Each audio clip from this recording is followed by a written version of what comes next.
ডাইবাল H রিডাকশানের most important question. যে এক্সামের হলে বসে যখন এই কোশ্চেনটা আসবে তখন এই ভিডিওটা দেখার পর আর কোনো ভয় লাগবে না, দেখতে দেখতে অ্যান্সার করব। ডাইবাল এইচ হচ্ছে মাইল্ড রিডিউসিং এজেন্ট। ডাইবাল এইচ হচ্ছে মাইল্ড রিডিউসিং, যেখানে রিডিউসিং পাওয়ারটা অতটা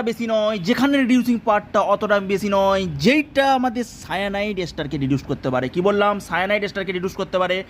ডাইবাল এইচ সায়ানাইডকে রিডিউস করতে পারে, এস্টারকে রিডিউস করতে পারে, সায়ানাইডকে এস্টার করতে পারে, রিডিউস করতে পারে, এস্টারকে অ্যালডিহাইডে পরিণত করে। অ্যালডিহাইড চ্যাপ্টারে আমরা ডাইবাল এইচ পড়েছি।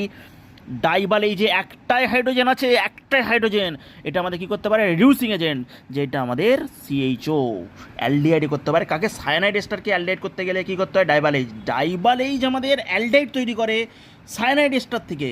সায়ানাইড এস্টারে আমরা যদি ডাইবাল এইচ দিই আমাদের অ্যালডিহাইড তৈরি হয়। অ্যালডিহাইড মাইল্ড রিডিউসিং এজেন্ট, এটা অ্যালকোহল হয় না, অ্যালডিহাইড কখন হয়? যখন সায়ানাইড এস্টার যখন আমরা রিডিউসিং করি অ্যালডিহাইড, সায়ানাইড এস্টার অ্যালডিহাইড কখন? ডাইবাল এইচ মাইল্ড রিডিউসিং এজেন্ট। কারণ অ্যালুমিনিয়াম আইসোবিউটাইল অ্যালুমিনিয়াম হাইড্রাইডে একটাই হাইড্রোজেন, যেখানে কার্বনের সাথে হাইড্রোজেনটা লেগে একটা মাত্র এই বন্ডটাকে ভেদ করে দিলেই অক্সিজেন দিয়ে দিতে পারো, অক্সিজেন আর হাইড্রোজেন সিএইচও। আর এখানেও এস্টার আর সায়ানাইডের রিডিউস করে অ্যালডিহাইড ডাইবাল এইচ।